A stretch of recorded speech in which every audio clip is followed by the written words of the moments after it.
Hola, bienvenue dans cette nouvelle vidéo, la petite vidéo du bilan et conclusion du challenge du Pumpkin Autumn Challenge, le pack. Je voulais vous faire un petit bilan pour résumer un tout petit peu. Si vous avez suivi un peu les vlogs, vous avez pu tout voir. Mais pour ceux qui ne suivent pas les vlogs, j'ai décidé de tout regrouper plus ou moins ici. On va faire assez rapide. Je suis désolé si j'ai une petite tête de déterré, mais je suis actuellement malade. Parce que l'hiver est là et qu'évidemment on attrape facilement froid. Mais là, j'en profite d'un petit moment de remonter pour tourner cette vidéo et pour vous la poster là dans la foulée. À l'heure actuelle où je tourne cette vidéo, on est le 12 décembre et le challenge s'est terminé le 3 décembre. J'ai avec moi mes petites notes. On va direct commencer dans le vif du sujet. Pour la première catégorie, automne frissonnant, en 1, j'avais mis le Diable s'habille en Prada par Lauren Weisberger aux éditions Pocket, qui est ma lecture audio en cours, donc je l'ai commencé le 7 décembre, donc elle ne rentre pas dans le challenge. Mais sachez que je l'ai sorti, c'était une petite relique de ma pile à lire, donc je suis plutôt content.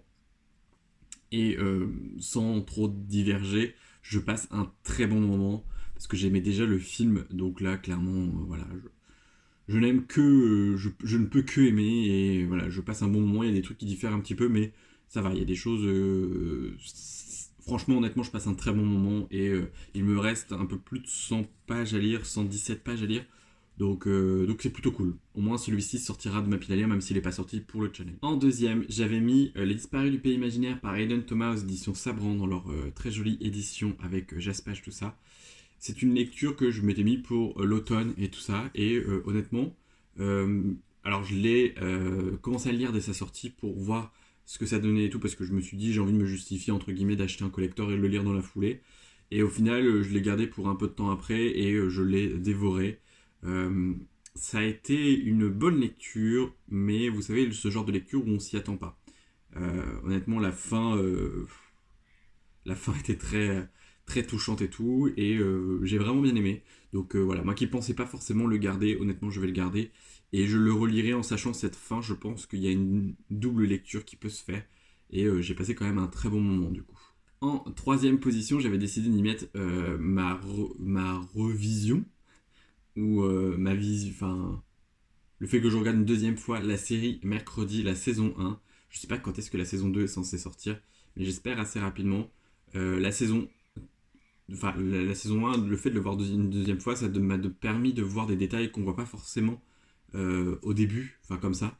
Et c'était vraiment chouette. C'est une série que j'aime beaucoup. Étrangement, moi qui suis pas tellement hyper horrifique et tout ça, et c'est un mélange entre horrifique et un peu ado, donc c'était vraiment plutôt cool. Et j'ai bien aimé, et j'ai hâte de continuer la série. Quand la saison 2 sortira, clairement, je sauterai dessus. Pour la deuxième catégorie, automne, douceur de vivre, dans le premier template, j'avais décidé d'y mettre le SAD de Ghost Club. Et finalement, en fait, je me suis rendu compte que le SAD Ghost Club de Oka, c'était compliqué à trouver. Il n'était pas dispo forcément en médiathèque. Et j'ai trouvé Le Garçon Sorcière en médiathèque qui cochait très bien tous les hashtags, enfin tout ça. Il cochait tous les mots-clés, voilà, tous les mots-clés de la catégorie. Alors je ne sais plus c'est quoi, mais je ne l'ai pas avec moi parce que c'est un emprunt médiathèque. J'ai lu le tome 1 et le tome 2 de Garçon Sorcière. Il me reste le tome 3 à emprunter et à lire, parce que je crois que c'est une trilogie. J'ai passé un très bon moment, c'est plein de beaux messages, des messages hyper importants sur la tolérance, sur la crise identitaire, et tout ce qui tourne un peu autour de ça, et la pression qu'on peut avoir familiale. Voilà, et c'est vraiment, honnêtement, j'ai passé un très bon moment, et je regrette absolument pas d'avoir un peu échangé. Vu que c'était des livres que j'avais pas en ma possession, je m'étais autorisé à échanger entre guillemets si je trouvais un truc qui matchait plutôt bien avec les mots-clés. En deuxième catégorie de ce menu, j'ai décidé de lire L'Antiline du miel de Christina Lorenz aux éditions Hugo Poche, que j'ai beaucoup aimé parce que je l'ai lu en septembre, hein, il me semble, donc ça commence à remonter. Mais j'ai passé un très bon moment, j'ai beaucoup rigolé, et depuis j'ai découvert d'autres écrits des autrices. Et voilà, j'aime vraiment bien, leur plume est assez addictive, on rigole, on passe toujours enfin sur les deux autres ouvrages que j'ai lus, on passe toujours un très bon moment. Donc voilà, ça a été une très bonne lecture là aussi. Peut-être pas une lecture que je referais parce que honnêtement, voilà, c'est entre guillemets, c'est une romance, donc quand on sait comment ça se termine, c'est un peu voilà. Mais un très très très bon moment. Puis cette couverture est juste sublime, le fait que ça brille comme ça jaune et tout, magnifique. En troisième catégorie, j'avais décidé de mettre l'Atelier des sorciers, donc c'était pas ces tomes 6, c'était je sais plus quel tome, mais depuis, je suis à jour depuis. Donc là, j'ai en ma possession le tome 11 et le tome 12 parce que je me les suis procurés pour être à jour dans la saga, et je vais essayer de me procurer les autres tomes d'occasion en 2024, parce que là, clairement, c'est pas une priorité. Mais j'aime toujours autant la série de manga. Les persos principaux, enfin les personnages du manga sont très intéressant et assez bien creusé pour qu'on ait envie d'en savoir plus. Et c'est vrai qu'on switch un petit peu de personnage en personnage. Et dans chaque tome, on va apprendre un peu plus de chaque personnage. Et vraiment, voilà, c'est vraiment génial. Honnêtement, c'est une saga de manga que j'ai découverte cette année et que je suis ravi et qui est parfaite pour la saison, mais qui est parfaite pour tout le temps en fait, parce que c'est vraiment cool. C'est vraiment cool. Donc si vous connaissez pas, je peux que vous la conseiller et la recommander. En quatrième position, il y avait Pénélope Renditac pour une lecture commune de Claire North, audition Hauteville, que j'ai dans cette très belle édition que j'avais trouvée d'occasion et que je suis très content. J'ai commencé à la lire en lecture commune avec Lucie, Pénélope et d'autres gens sur Instagram. Je ne sais plus leur nom, mais je sentais que ça avait l'air bien et je l'ai mis en pause parce que j'arrivais pas en fait à me mettre dedans. Les écrits sont assez complexes, donc c'est vrai que quand on est fatigué ou quand on n'a pas vraiment le temps, c'est pas le genre de lecture auquel il faut se tourner parce que c'est très complexe, c'est très riche comme écriture et tout ça.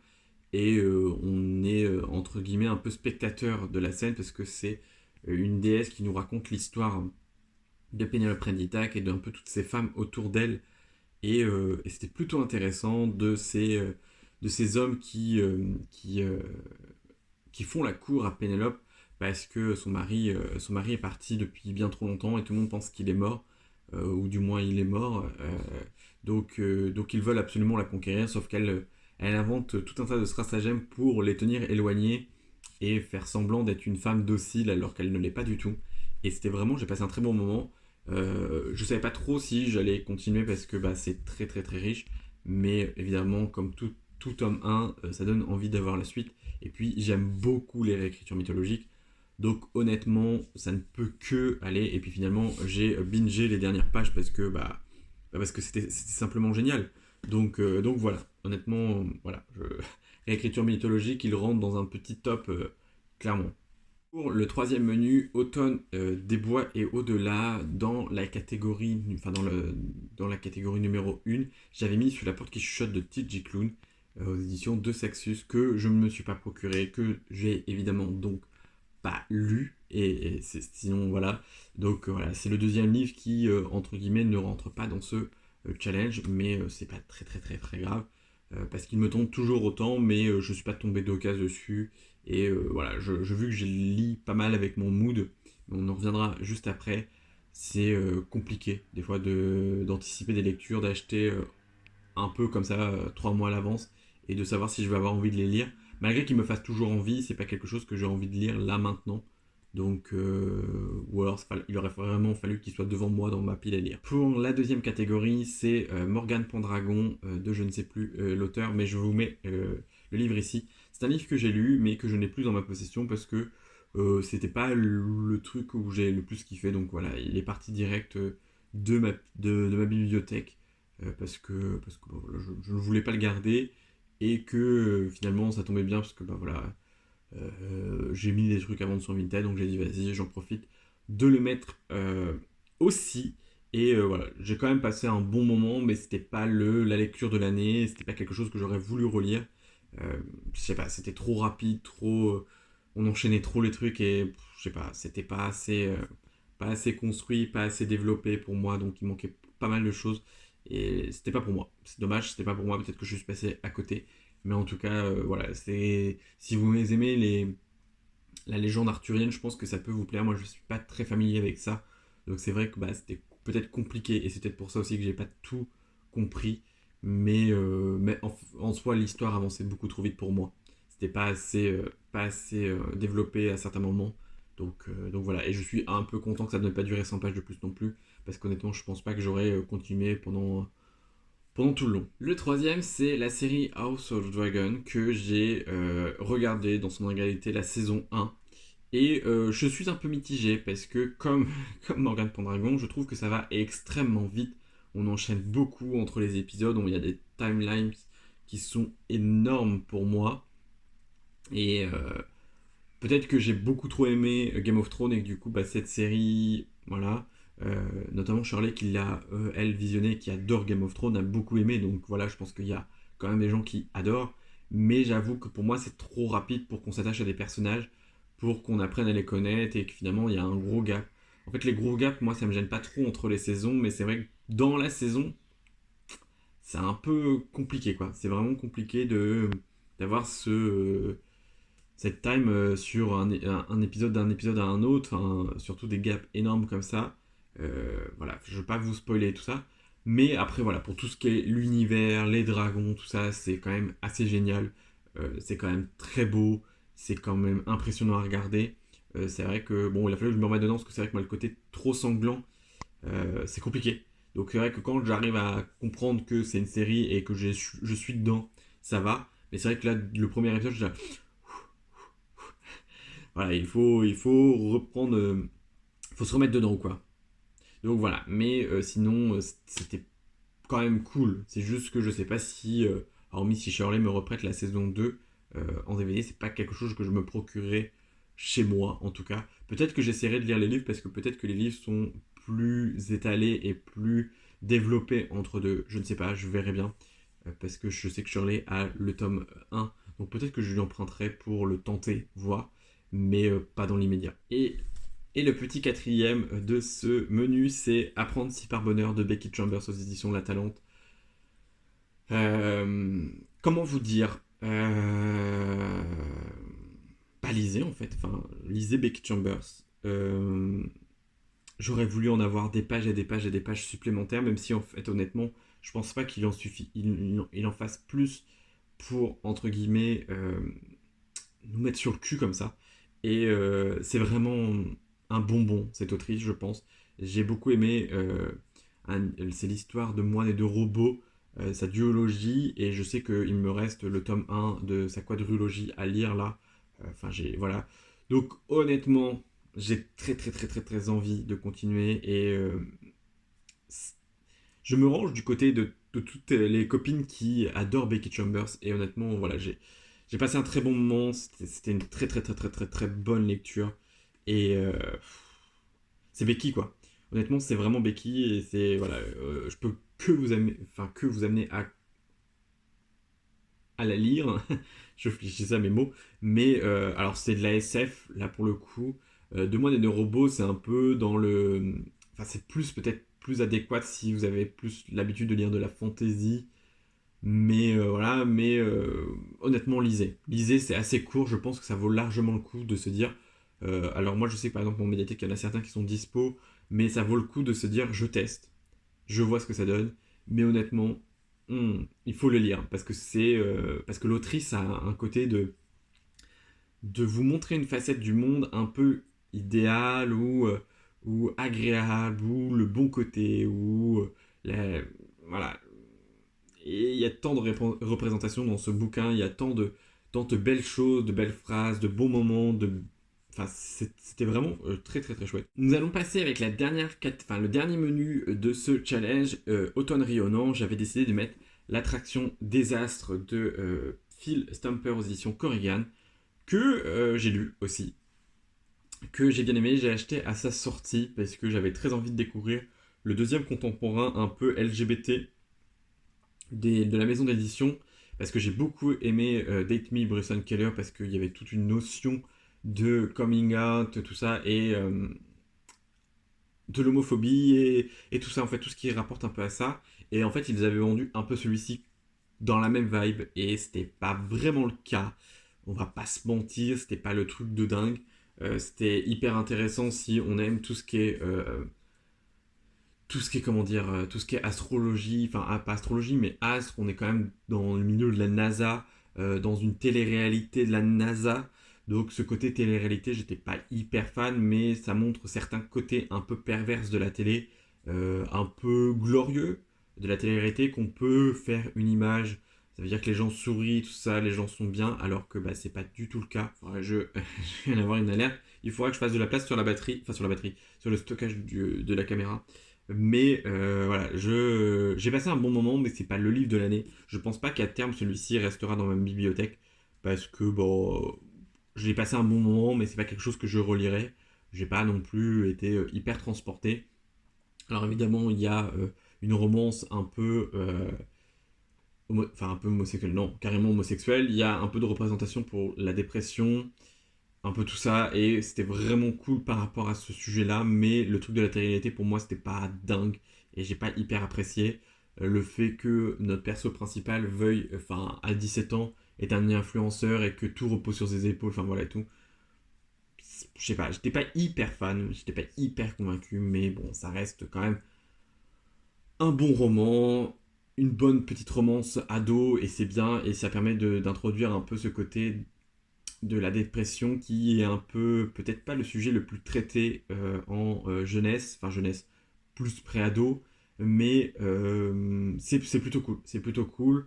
Voilà, il y a ce côté aussi où on nous montre que les réseaux, c'est pas forcément ce qu'on nous montre, c'est aussi beaucoup derrière et qu'on y cache beaucoup de choses. Et ça, faut absolument pas l'oublier. Je pense qu'il faut toujours en avoir conscience quand on voit des choses sur les réseaux et de se dire que derrière, il y a des personnes qui sont humaines, il y a des personnes qui sont malveillantes, il y a des personnes qui sont bienveillantes et il y a des personnes qui ne montrent absolument pas tout. Et c'est le cas pour beaucoup parce que bah, on veut aussi garder un peu d'intimité et ne pas tout montrer. Il y en a qui font le choix de vraiment tout montrer et c'est leur choix.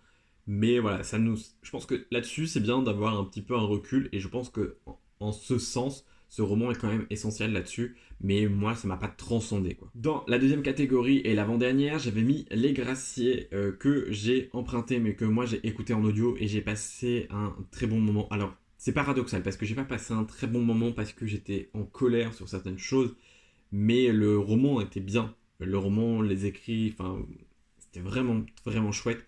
Mais ça m'a vraiment pas réjoui parce que c'est tiré de faits réels, parce que on met la femme la plus bactère, parce que les femmes, quand elles rentrent pas dans les codes sociaux de l'époque, ce sont des sorcières, parce que voilà, on trouve des prétextes. L'homme est bon, l'homme est puissant, enfin voilà, c'était trop pour moi. C'était vraiment, enfin, ça m'a énervé parce que voilà, c'est injuste et j'aime pas l'injustice donc de base. Mais voilà, c'était un roman génial. Juste la fin, voilà. Mais honnêtement, j'ai quand même passé un très bon moment. J'ai adoré l'écoute. Voilà, je l'avais emprunté en médiathèque pour finir de le lire et tout. Puis finalement, bon, ouais, je l'ai, j'ai fini de l'écouter de toute façon. Mais voilà, c'est un roman que je voudrais m'acheter pour l'avoir chez moi.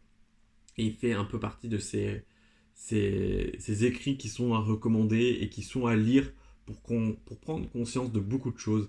Et qui sont hyper intéressants selon moi et qui sont nécessaires aussi au lecteur et à toute personne. Pas parce que vous soyez une femme ou tout ça, mais aux hommes aussi, enfin aux garçons, enfin aux non-binaires, enfin voilà, tout ce que vous voulez. Mais je pense que tout le monde devrait le lire pour voir aussi ce qu'était la vie dure aussi des femmes. Alors je pense que beaucoup en ont conscience aussi, mais c'est pas plus mal d'avoir des fois des piqûres de rappel, ça permet de se remémorer des choses pas forcément faciles, donc, donc voilà. Et le dernier, et non pas des moindres, c'est Un palais de cendres et de ruines de Sarah J. Maas sur la Martinière jeunesse que j'ai lu en lecture commune, enfin lu en lecture commune, que j'ai commencé à lire en lecture commune, mais que j'ai largement bingé parce que j'ai terminé avec 4 ou 5 jours d'avance parce que bah, voilà, je voulais le lire. Ça se lit relativement bien. Alors celui-là, il est écrit assez petit par rapport aux autres, vraiment, et c'est assez transparent. Mais une fois qu'on est dedans, on a envie de continuer. Donc voilà. C'est pas mon tome préféré. Je pense que le tome 2 reste mon préféré, mais j'ai quand même bien aimé. J'ai quand même passé un bon moment. Notre personnage principal, Feyre, devient de plus en plus badass et casse des bouches. Et puis voilà. Je me range du côté des gens qui aiment la saga. Je me procurerai le tome 3.5, Un palais de glace et de lumière pour le lire. J'aurais aimé le lire là, cet hiver, là, en janvier. Donc je verrai. Mais voilà, j'ai passé un très bon moment. voilà, ça reste une très bonne saga. Je pense que Sarah J. Maas sait écrire, honnêtement. Donc voilà, c'est la première saga que je lis de l'autrice, mais peut-être pas la dernière, je ne sais pas. Et c'en est tout pour ce bilan. Ben, j'espère que la vidéo vous aura plu. N'hésitez pas à partager, à liker, à vous abonner et à commenter si vous avez apprécié ou pas. D'ailleurs, s'il y a des livres que vous n'avez pas aimés, que vous avez envie de me dire ah non, moi j'ai pas aimé ça, il n'y a pas de souci. Chacun ses goûts. Il y a des lectures que tout le monde adore que moi j'aime pas. Donc voilà, du moment que c'est pas fait méchamment, il n'y a pas de souci. Je voulais faire aussi une petite conclusion sur le fait du challenge en général. Parce que pour moi, le challenge était trop long. En fait, je pense que les challenges comme ça sur 3 mois, c'est beaucoup trop long pour moi. Parce que septembre, octobre, novembre, enfin ça s'est terminé début décembre, c'est trop long et moi qui suis un lecteur qui lit beaucoup avec mon mood et on a des périodes où des moments bah voilà j'ai envie de lire ci et ça, j'ai lu beaucoup d'autres choses pendant cette période, notamment au mois d'octobre où j'ai vraiment beaucoup lu, mais voilà je voulais pas non plus, j'aurais pu remplacer les deux catégories que j'ai pas validées, d'ailleurs je ne sais sur je sais plus combien, mais y a que 2 livres que je n'ai pas lus donc c'est plutôt cool, je suis plutôt fier de moi, mais en fait c'est trop imposant. Donc là, à l'heure actuelle, je fais pas l'Ultime Challenge. Et c'est beaucoup plus light parce que déjà, bon, c'est plus court, mais même sans être plus court, entre guillemets, c'est aussi une liberté. Il n'y a pas de mots-clés, c'est juste une catégorie, le livre plus court, le livre qui nous fait le plus envie, le livre le plus vieux, le livre le plus moche, enfin voilà, que des trucs comme ça, ou empruntés, enfin, que des trucs dans le genre. Et, en fait, je pense que c'est plus des challenges comme ça qui me correspondent à l'heure actuelle. Et du coup, je pense pas que je referai le Pumpkin Mountain Challenge l'année prochaine. Je dis ça, peut-être que l'année prochaine je le referai parce que bah, j'adore remplir les catégories, mais j'avoue que je suis un peu moins fan du côté strict où je dois lire forcément ce qui est dit, ou alors je ferai une wishlist plutôt, entre guillemets, mais c'est compliqué parce que bah, y a aussi les sorties qui sortent, que tu as envie toujours de lire. Je ne sais pas, on verra bien l'année prochaine, mais voilà, je suis quand même content de mon challenge, mais je me rends compte que c'est aussi très. Enfin, très. Je sais pas comment vous expliquer, mais j'ai l'impression d'être enfermé dans ça et je dois lire cette palle alors que j'ai envie de lire beaucoup d'autres choses. Donc, ce que j'ai fait, c'est qu'au mois de septembre, j'étais un peu vraiment fermé sur cette palle. Et puis après, je me suis dit, bon, voilà, je laisse le cahier de côté et je verrai ce que je valide. Et finalement, en fait, j'ai validé tranquillement au fur et à mesure. J'ai validé beaucoup de catégories aussi en octobre, enfin en novembre, parce que bah, honnêtement, il y avait beaucoup de catégories rapport à l'automne de fou. Et qu'en septembre, octobre, il faisait encore assez beau. Et t'as pas envie de lire des trucs. Enfin, moi, j'avais pas envie de lire des trucs qui sont hyper automnales ou voilà. Moi, je me rends compte que ça m'ajoute une pression. Et je rejoins un petit peu Juliette de Livre et Sortilège qui en parlait un tout petit peu, qui disait que les challenges, finalement, c'était peut-être plus trop pour elle. Parce que voilà, je sais que là j'avais hésité à faire le Cold Winter Challenge et puis finalement, bon, les catégories, bon, c'était pas forcément ça le problème pour moi, il y avait quelques trucs où je savais pas quoi mettre, mais honnêtement, je trouvais ça trop long, je trouvais ça trop. Je sais pas. Peut-être que j'aurais pas fait le Pumpkin Winter Challenge, peut-être que je l'aurais fait, mais c'est pas grave. Donc on verra l'année prochaine si je le fais. Honnêtement, je pense pas. Je pense plutôt à me dire, à trouver des petits challenges comme ça, comme celui de Lucie, qui est assez intéressant, où voilà, c'est plutôt cool à faire et on se prend pas trop la tête, entre guillemets. Et voilà, parce que pour moi, la lecture, c'est ça, c'est de la détente et c'est d'une prise de tête. Alors peut-être aussi le fait de devoir acheter des livres, parce que c'est vrai que moi j'ai pas une grande pile à lire, bah il y a ça aussi, peut-être que le fait d'avoir une petite pile à lire, ça réduit le côté où il faut forcément acheter pour compléter, ou alors il n'aurait pas fallu que je remplisse les mots et que j'achète au fur et à mesure ce qui me tentait, et que je rajoute ce qui me tentait, parce que honnêtement je pense que j'ai lu des choses qui rentraient dans les deux catégories, peut-être pas le Diable s'habille en Prada, parce que couverture rouge, je ne suis pas sûr d'avoir lu autre chose que les Gracie en couverture rouge, mais je suis sûr que j'aurais pu largement trouver. Bon, le Diable s'habille en Prada, c'est une lecture en cours, donc voilà, d'ailleurs qui fait partie de ma palle ultime challenge, donc c'est plutôt cool. Voilà, c'est plutôt cool. Et puis c'est tout. C'est tout. C'est tout pour cette vidéo. Je vous dis à très bientôt dans une nouvelle vidéo. Prenez soin de vous. Bye.